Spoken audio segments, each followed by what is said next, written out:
Hello everyone and welcome to Unity 3D tutorial. And you might notice that I've already got a tutorial on GUI before, but I decided to make a new one because a lot of my old stuff is kind of getting out of date, and Unity has brought out like a bunch of new features since then. So my old tutorial, it can still work. You can like the way I did the UI before was I wrote a script, but now Unity has kind of changed everything. They brought out their own like kind of canvas and UI system here. If you go to game object UI, you can see some of the things you can do. So what we're going to do is we're just going to make a simple kind of main menu that is going to use from the new UI. We don't really want to use the old one because you have to kind of run the game to see how it's going to play out and everything like that. But with the new UI, with just a few buttons, you can just see how it looks. And it's kind of, you can do a lot more stuff with it once we get into it. But firstly, let's create a few buttons, shall we? So we're going to create a button. And if you notice, let me go to, if you click this 2D here, then it will go like this. So you can actually have a better view. But if you notice, this button is massive. Like, look how big this button is. Like, even our canvas is like insane. But what it's basically doing is, um, you can't see the anything inside the canvas with your camera right now, the way it's set up. So, like for example, you won't be able to see the button like how it is appearing in our scene. The way it works is it's going to map the entire canvas on top of the camera, so that's why we have the button at the bottom left corner. But if we click on button, or our double click on our button so it focuses on it, what we can do is we have a few options on the right side in our inspector view. So what we can do is we can anchor it to the top left if you want to. If you click there and it's still not anchored, you're probably wondering what's going on. What you need to do is just click 0 and 0, and then see, now it's anchored to the top left. Obviously the button starts from the middle, like it has a height and a width. You probably need to set. Hold on, I'm just gonna make this shaded because the wireframe thing is getting a bit annoying. So there we go. And you can make it so it stretches with whatever its parent is, which is just a canvas. So it's going to stretch with the camera in the x-axis. So if you make the camera bigger, the button should go bigger, stuff like that. See? So I wonder if you can. There you go. I just did Control Z there, so it doesn't stretch with the camera because it looks really odd. You would probably have a window and then stretch with the window if you wanted to do something like that. So right now we're just going to make it go in the middle, and you can set the X and the Y position to 0, 0, so it's exactly in the middle. And we're just going to change the text inside it, so inside the button, the text, and we're going to change it to something like play game. And what we're going to do is we're going to create a simple script that is going to launch our game. So right click, create, C sharp, and we're just going to call it main menu. So now let's double click it, and hopefully I can double click properly. Now I forgot to set up the Visual Studio. I'll do that later. It's just a really simple script anyway. We're not going to do something really. We're not going to do a lot of programming or anything. So all you would do is it needs to be public so the button can access it. So we would say play game, okay, something like that. And then you can have something like int I. That's going to be the, like, you can put anything in here. You can put something like, depending on which which button you press, the player gets different things, maybe something like that. I don't know. Maybe like oh, the player picked this car, so when he clicks play game, he's going to get that number for the car. So stuff like that, whatever you want, and then you can just do application dot load level, something kind of like this. So it loads the scene. So right now I don't have a scene, so I'm just going to type in random scene, just and obviously it won't be able to load the scene because I don't have a scene called random scene. But that's all you need to do. You can close this. If you want, you can attach this to wherever you like, the main camera, probably. That seems like a good place to put it. There you go. Put in the main camera. And in your button, what you want to do is go here where it says on click. This is basically, it contains a list of methods that the button will run when you click the button. So we want to add a new method to this list, and it's saying which game object that method is, or the script that contains the method is attached to. Our script is attached to the main camera, so we're just going to drag this here, and then we're going to say we're going to pick a script from here. So we want the main menu script. Remember, we just created it, and it's asking which method would you like to call. We want to call the play game method. So here you go. We selected that, and we can edit a number here because we remember in our script we have one parameter that is an integer. And keep in mind, you can't just use any parameter. You can't create your like you can't have a enum, for example. Like if I do something like this, uh, something like this. Oh, we can't call text hi, or something like that. We can't do this because the button can't accept every single parameters. So if we do it this way, then as you can see, our methods vanished. So keep in mind, you can't do everything, but you can do most of the common things like integers, double, string, something like that. That should be fine. Okay, and that's basically how it works. There's not a whole lot to it. It's pretty simple actually. So what we're going to do now is we're just going to add a few things. So make to make our kind of thing look more nice, I guess, or learn a bit more about the UI, I guess, in that regard. So what I'm going to do is I'm going to kind of add a window with the scrolling or something like that. And to be honest, there's a entire kind of a wiki guide that you can look up on Unity's website. I think if you go to help and then scripting reference or Unity manual, I'm not actually entirely sure which one it's in, but because they made the entire UI and they wrote the documentation for it, it's pretty like self-explanatory. You can pretty much look up anything here and it should tell you it. Um, yeah, so let's continue in making that window that we were going to do. So we're going to create a panel, and we don't really want to stretch it with the camera, we just want it to be in the middle.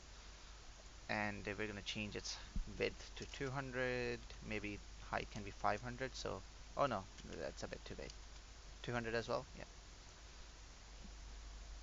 that looks about nice. So we can have a few buttons in here. So what we want to do is we want to add the button to the panel. Okay, so the button is inside the panel, and now we can make it so it stretches with the window. We don't want to stretch it in the y-axis, we just want to stretch it in the x-axis. So if we now increase the size of the panel, so let's go to the panel, change the size to 400. As you can see, the button maps correctly. So that's kind of how you would do that. We're going to move our button to the top, so we're going to align it to the top middle, and they maybe have 15. Oh, oops, sorry, I did that. I did it to the panel, not the button, by accident. So we want the panel to be in the 0, 0 position of the camera, and then the button, we want it to be at the top, and it needs to be stretched in the x-axis. So 15, and oh, it's minus 15. And the reason why I'm doing 15 is because the button's height is 30 and it starts from the middle. So from the middle to the top, it's 15 pixels. That's why I chose 15. But as you can see now, it kind of looks odd because there's not kind of like a padding between the very top of the window and the button. So maybe minus 20 will look better, or even 25, something like that. There you go. That's much better. So now, you can do a lot with this UI, more than you would think. You can also add scroll wheels and sliders and whatnot, but you can also use C# scripts to kind of edit the stuff. And it's kind of weird the way it works. Hold on, let me open up the script to kind of just demonstrate how it works. Now, for editing the UI, or even like just programming it from the C# script, what you need to do is you need to add another header called the Unity engine.ui. Otherwise, you won't be able to access anything. Now, I'm going to just create a new method, call it start. Why not? So when the script runs, it's going to first we need to give it a button. So this is going to be a play button, and we want to get the component button. So as you can see, we can access the button, and we can do a whole lot of things with it, whatever you want. So if you click on the actual button, you can see all of its kind of properties. This is the button script, not that. That's just an image for the button.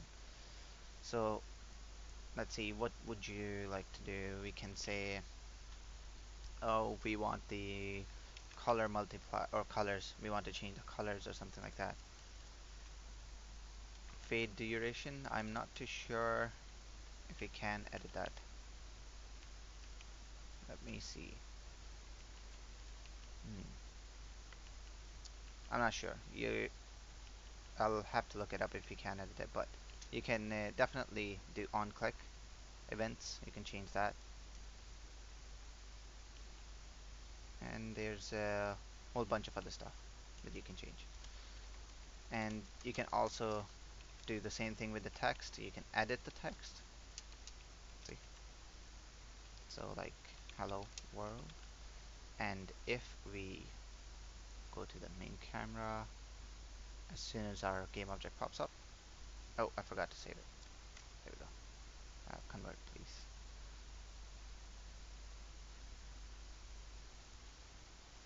Oh, I made a mistake. I forgot a semicolon. There you go. Okay, there we go. Our thing popped up, so we're gonna drag our text here. So when the game starts, it's going to change it to hello world. As you can see, it changes to hello world. And all of these things are, like, all of the classes, like text, button, they're in the Unity engine.ui header. So you kind of need that to change stuff. And if you are trying to do something like that, it's kind of just useful to know, because sometimes I want to change like the text depending on what happens, and it's just useful to do that sometimes. Kind of like updating score, maybe something like that. Okay, now let's see. Our, we were doing the scroll wheel thing, and I think that should be enough for this video. You can, as I said, there's plenty of documentations out there, plenty of people talking about it. You can look it up. It's pretty simple. So let's add this scroll bar. So we want a scroll bar, not a slider. Slider is kind of like your volume changer thing. A scroll bar is what you scroll up and down, or left and right, for the window. So this is going left to right. What we want to do is top to bottom or bottom to top. So we want bottom to top, and the way it works is it's 0 to 1. So bottom to top, so bottom being 0 and then top being 1. So that's why we want bottom to top. If we did it top to bottom, then it would be 1 0, as in the top would be 0 and then the bottom would be 1, and then the rest are just like between those numbers, the values. So as you can see, like you can change what where it is, if that makes sense. Okay, so where I'm gonna place it is I'm just gonna place it here. Maybe change the size of it a bit. So 180 should be a bit better, or maybe exactly 200, matching it with the panel thing. And what we want to do is put it inside the panel and make a stretch uh, with the height of the panel. Okay, now that seems pretty nice. Now what we want to do is we want a container that would contain uh, this, like a scroll view. In from the old GUI, it's called a scroll view, where basically all of your content is that's going to get scrolled. So UI, and we can just click on image and make sure it's under panel as always, because we're doing everything under panel. We're going to put it, let's put it in the middle, obviously, but let's change the size of it a bit.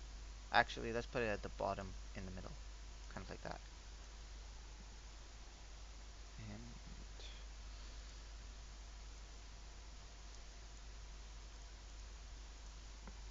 130, let's move it a bit, 50, 80, kind of like 90 maybe, 85.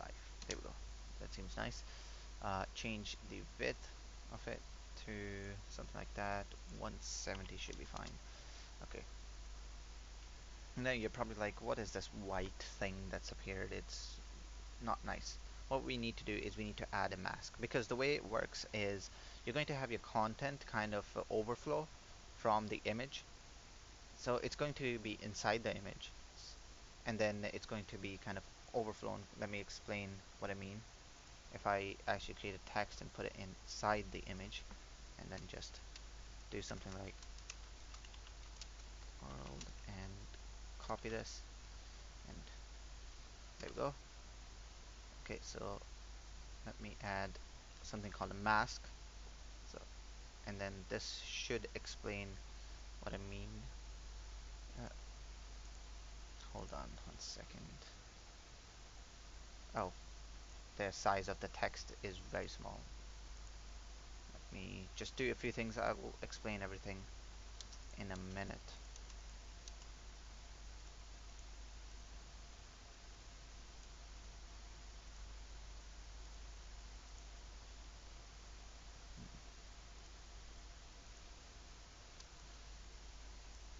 Oh, that's why. There you go. I was wondering what was happening there. Ah, there. So, kind of like this. This is what, why is my, oh, there we go. My Unity is acting a bit weird. It just kind of goes, the camera just moves randomly for sometimes. Okay, but the thing what we want to do is we want to have our content kind of overflow.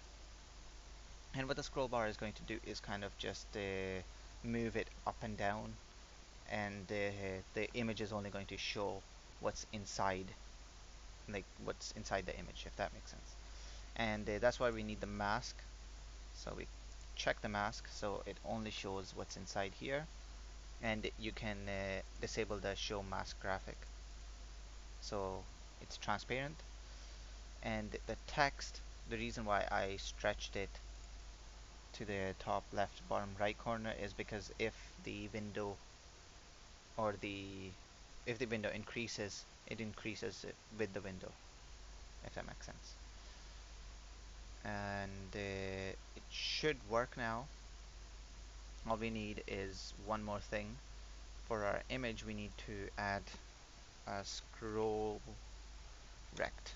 So this is the thing that's going to link the scroll bar and our thing.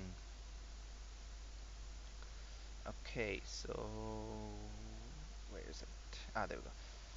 Okay, what we want to do is our content is the text, obviously, and our scroll bar is here, and it's a vertical scroll bar, so we're going to put it there. And the movement type, you can actually just mess about with these settings and see how it goes, but we don't want to move it vertically, or I mean horizontally. We just want it to move it vertically. And I'll explain the movement type because I think people kind of might find that interesting.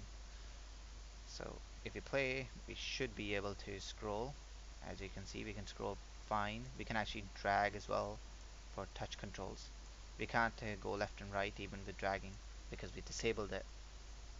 And what elasticity is, if you drag it, as you can see, it kind of stretches, and if you let go, it kind of goes back. That's what elastic thing is. So we can do clamped, and now as you can see, it stops at the end. It doesn't go further, kind of like, yeah. So it just depends on what you're looking for. You can also change how much elasticity is it got, and yep, that's pretty much it. Anything else? As I said, just go to the scripting reference and Unity's documentation. They'll help you basically understand stuff, and if you're looking for anything, they'll probably give you a good guideline on how to do stuff. But that's about it for this video. I'll see you in the next video, and yep, see ya.